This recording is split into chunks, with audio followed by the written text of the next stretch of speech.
Welcome back, all my 40k fanatics out there. Today I'm bringing you a video for all my cronies. Recently I had a great game against my buddy Brian and his Blood Angels, and in that game one of the units that was a big MVP for me was my Canoptek Spyders, or as I often refer to them as Tomb Spiders. Sorry, old habits die hard. Way back in the day, all the way into 3rd edition, these guys were called Tomb Spiders, especially with models like these. Tomb Spiders are, or Canoptek Spiders, are the guardians of the tomb world, in a sense. They will provide repairs and maintenance to the tomb worlds while their overlords are asleep, so that they can also assist with the awakenings when the tomb world awakens. They carry scarabs inside of them and can make repairs to vehicles on battlefield, as well as unleash scarabs to assist in a battlefield role. These guys were very, very critical in my game against the Blood Angels, and I think are very, very, very strong and underrated pick going into this Marine meta moving forward. If you guys haven't subscribed to my channel already, please do. Turn on the bell for notifications to get notified on more faction-focused videos such as this one, and as well, like, share, and comment down below to help other people, such as yourself, take a look at a unit that maybe competitively or casually they'd like a little help trying to get these guys on the table. With that being said, let's move over into these Canoptek Spyders. So let's talk about what a Canoptek Spider is. I'm going to try and keep this brief. It's a rather short data sheet. They have a movement characteristic of 6, but they also have fly. This means that they can get over walls and units in their way. Even though they don't have the fastest move, it still makes it that they can go between the closest of 2 points with relative ease. They have a weapon skill and ballistic skill of 4, which is something we see across the board with Canoptek units. A strength, toughness, and wound characteristic of 6, which that toughness and wound characteristic have been very, very nice to make it that melt weapons at long range still need to hit a 6 to take a spider out in one shot, and the toughness 6 does well to let lower arms fire that is looking at strength, toughness 4, and toughness 5 units have a more difficult time hurting them. They have 5 attacks, which is going to be huge when it comes over to a lot of the buffs that we can do with these guys. A leadership of 10, so you shouldn't have to worry about them failing leadership unless a lot of demon negative modifiers around them. And a save of 3 up, which common. Their gun option is only 1. But if you purchase it, you actually purchase 2, which is a misconception when I've talked to a couple people about this unit. The particle beamer for the Spider specifically states that you may equip it with 2 of them. So these guys each have 12 shots at strength 5, AP 0, 1 damage. While it is AP 0, that's 36 shots off of a 3-man. And on top of it, if you're running a single Spider and he's floating around the back, that's still 12 shots that guy could put out while he's stalking a unit of intercessors on an objective. They also do have the ability to repair vehicles, and that does cost points to purchase the Fabricator Claw to do so. And if you have a lot of vehicles, it might be something you choose to take. However, I usually don't take that for that same reason. You can purchase the Gloom Prism, which I think is a must include. Just purchase 1 of them per Spider unit, and that unit can then attempt to deny the Witch. It's a standard Deny the Witch, 24-inch range, roll 2 dice and beat their psychic test. But against armies that want to try and score secondaries off of psychic powers, this is huge for being able to shut your opponent down in some of their scoring game. Imagine a psychic interrogation that barely passes, and you can deny it and stop your opponent from scoring 3 points that they'll never get back. The last of their weapons that I failed to mention is their melee weapon, which is the biggest reason that I like taking these guys. At +2 strength, -3 AP, and 2 damage, this weapon finds its way into a home that tears Marines off the table. They are strength 8, which means that they're wounding on 2s, with the AP 3 putting Marines on a 6, flat 2 damage picks up a guy every time, unless they have a feel no pain. Needless to say, these guys with fly are able to get around and take intercessors off objectives that otherwise get ignored.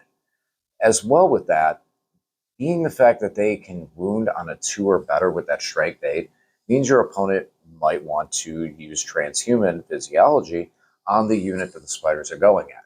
And that can be a win in its own right, where they're using it there and not using it against a unit such as Scorpex or Wraiths that are seemingly far more devastating and damaging just because of their speed or sheer volume of attacks.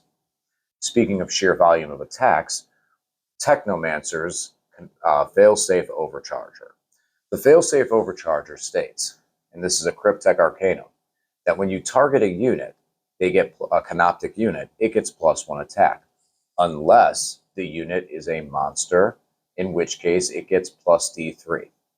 These guys are Canoptek monsters, which means that every time you use that on them and they charge, the spiders will generate D3 attacks, 5 attacks plus D3. These guys are going to be great in this meta right now. I run them out of Novak, which means that they are even more powerful and more brutal, but they're just state-based in a dynasty.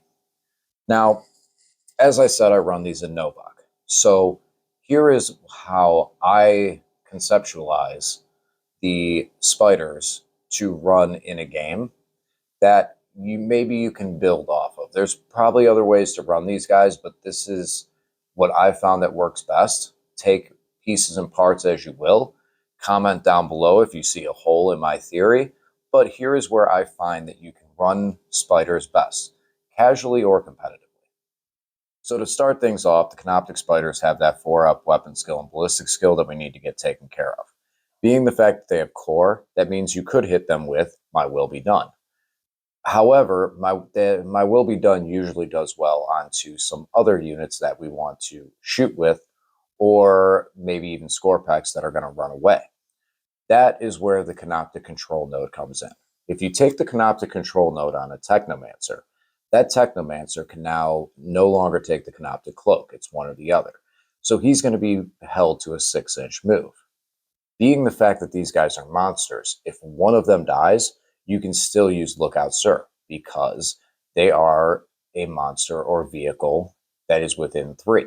They don't fall to the normal Lookout Sir limitation that goes with infantry, that if they have 3 or less, can no longer provide that protection for their character.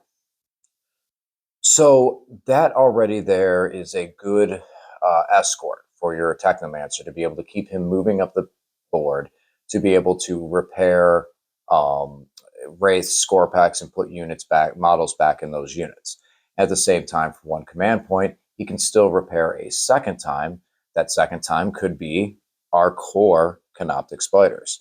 Since these Canoptek Spyders are core, that Technomancer can drop a 6-wound monster right back into these units if one should fall and they live, as happened during my game with the Blood Angels. Now, we have a Technomancer following a squad of spiders. I'm going to assume my 3-mans as I like to run them. And he has a Canoptek Control Node. So the Canoptek Control Node is going to give an aura of +1 to hit. If you give your Technomancer Thrall of the Silent King, you can boost that to 9-inch range, which I enjoy doing because I run a lot of Canoptek units, and that means my Technomancer has a wider spread of being able to get +1 attack. In some scenarios, you might say, yeah, but the Wraiths and the Scarabs usually are going to be too far away from the Technomancer to gain this ability. Is it worth it for just the spiders? And I say yes, because you're trying to move the Technomancer up the field. And if your opponent does get in on you, and they do start making a push to remove your maybe only Technomancer, now all of the Canoptek units that are near him are going to get +1 to hit, on top of any targets you hit with the My Will Be Done to get +1 to hit from them. So the Canoptek Control Node works really well from most defensive positions and allows you to move your Technomancer up the field, escorted by Tomb Spyders. Tomb Spyders can be a target of a 5-up invulnerable save off of the Chronomancer, as well as getting rerolled failed charge. As we mentioned, the failsafe overcharger that gives them +D3 attacks puts these guys at a 5 +D3 on their charge, and I run them out of the Novak Dynasty with Hungry Void as my primary command protocol. This means that when these guys charge, they get +1 to their charge. And then when they hit, they're going to be hitting at strength 9, -4 flat 2 damage, with the option of a 1 command point strat to take them up to strength 10. Now toughness 5 units are getting wounded on the 2+, as well as our toughness 4 Marines that we're chewing on. So you have the strength, you have the attacks, and out of Novak, we have a 1 command point strat to increase our attacks by 1. So you can go up to 6 attacks plus D3 real easily with these guys. And just cream all of this power armor that's coming into this edition. On top of that, one of the abilities that we didn't go on to, with everything else being said, is they can repair Scarab bases. This means that if you have a Scarab unit that's hiding behind a wall or holding an objective, as long as they're within 6 inches, you can put one back. Now, if you need to grab your codex and look at this, or pull out your phone and check your app on this, I'm telling you the truth with this one, and you'll see it at the end. The Scarab High rule reads, in your command phase, 1 destroyed model from each friendly Canoptek Scarab unit within 6 inches is reanimated. That means that if you have 3 units that are all within 6 inches of one single spider, they all get a Scarab Swarm back. 1 spider, 3 spiders, doesn't matter. They can repair them all and put units back in each one. So these guys really do have a lot of backbone that they can play. What are some of their weaknesses? Well, they are slow. They only have a 6-inch move. And they are vulnerable to melt weapons and some of the guns that we're seeing in the game right now. But they can fly, so they can hide. I find that their pluses really outweigh their weaknesses. And in the near future, I plan on trying to run the Army of Renown, the Cryptek one, and I'm going to have 3 3-man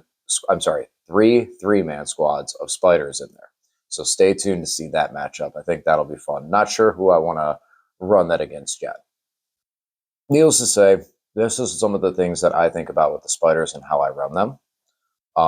They are a very strong backbone unit that can add a lot to your army that otherwise you wouldn't have, from Deny the Witch, repair abilities on Scarabs, high volume suppressed fire, that you can get that out of Necron Warriors. We can get that out of a lot of other things. But the fact that 3 models can potentially be the target of a Veil and come in a very small corridor and put 36 shots down that lane at a unit that your opponent probably didn't want you to hit is value. And the best part is, these guys are only 65 points apiece. 65 points for 1 spider. So much value out of these guys. I absolutely love them. I can't wait. I got one more of these, the new models that I just picked up, and I'm getting them all wired up because I have lights inside them and everything. So he's going to be getting part of my collection here soon and getting added to my Canoptek harvest, which, spoiler alert, I've made some changes to it. Guys, I hope you enjoyed this video. I hope that this may have given you kind of an insight on some of the stuff with spiders that I'm trying to do. If there's other questions, please leave comments down below. I have so far been able to respond to everyone's comments. I'm going to do my best for as long as I can to keep doing that. So please, I love hearing from you guys and talking more 40K. And I look forward to talking to you guys again soon. Thanks for watching.